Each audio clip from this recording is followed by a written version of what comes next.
சிவஞ்சொத்து கொலநாசன்றது என்னன்னு சொல்றேன் கேட்டுங்க. இப்போ இந்த பழமொழிகளை அபத்தமா எடுத்துக்கிட்டாங்க நிறைய பேர்.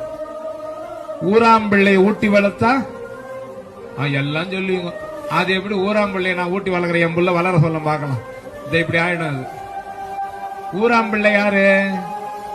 நான் கட்டி கொண்டுகிட்டு வர பெண்ணு. அந்த ஊராம்பிள்ளைக்கு கர்ப்பவதியா இருக்கும் பொழுது நான் ஊட்டி ஊட்டி வளர்த்தா என் புள்ள தானா வளரும்.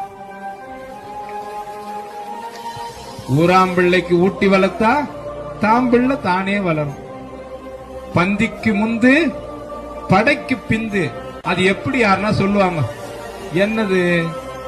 வலது கை பந்திக்கு முந்தும் படைக்கு பிந்தும். வில்லு விட்டாலும் சரி, கத்தி விட்டாலும் சரி, குத்த போனாலும் சரி. அப்போ வலது கை மாதிரி இருக்கணும்டானே, இத விட்டுட்டான். எல்லா பழமொழியும் இந்த மாதிரி தான் கெடுத்தாங்க. சிவத்தினுடைய குலம் நம்மளுக்கு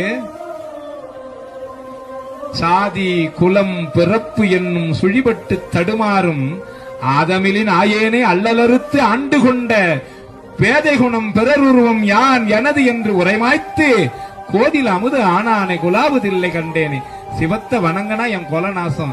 ஏன்? ரெண்டாவது, எனக்கு பிறப்பு கிடையாது, இறப்பு கிடையாது. என்ன பண்ணுவாங்க தெரியுமா?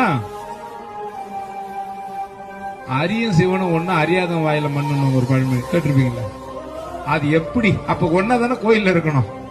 அரியும் அரியும் தெரிஞ்சுக்க, சிவம் ஒண்ணு. இது அறியலையா? உன் வாயில மண்ணு. ஏன் மண்ணு? செத்தா குழியில போடுவாங்க, வாயில வாக்கரிசி மண்ணு. அப்பா என் குடும்பத்திலே என் வம்சத்திலே வந்து பெறன்ட்டு போடுவாங்க அந்த மண்ணு. அப்போ எனக்கு அது கிடையாது. ஏன்னா நான் பிறக்கவும் போறதில்லை, இறக்கவும் போறதில்லை. என் கொலை நாசு சிவன் சொத்தாகிய நான் கொலை நாசமா போச்சு. சிவத்தை வைக்கிற அளவுக்கு தைரியம் வந்துடுச்சு இல்லம்மா. ஏன்னா உன்ன மாதிரி என்ன மாதிரி பணக்காரங்க கும்பிடுற சாமி அது உண்மை. இந்த வகையில நாம தான் செல்வந்தர்கள். சிவத்தை வணங்க நாம தான் செல்வந்தர்கள், கோட்டீஸ்வரன். அதை அடைய முடியாது. வைரம் யாராண்டமா இருக்கும்? பணக்காரங்கிட்ட தானே இருக்கும். அந்த மாணிக்கம் யாராண்ட இருக்கும்? செல்வந்தனா தானே இருக்கும்.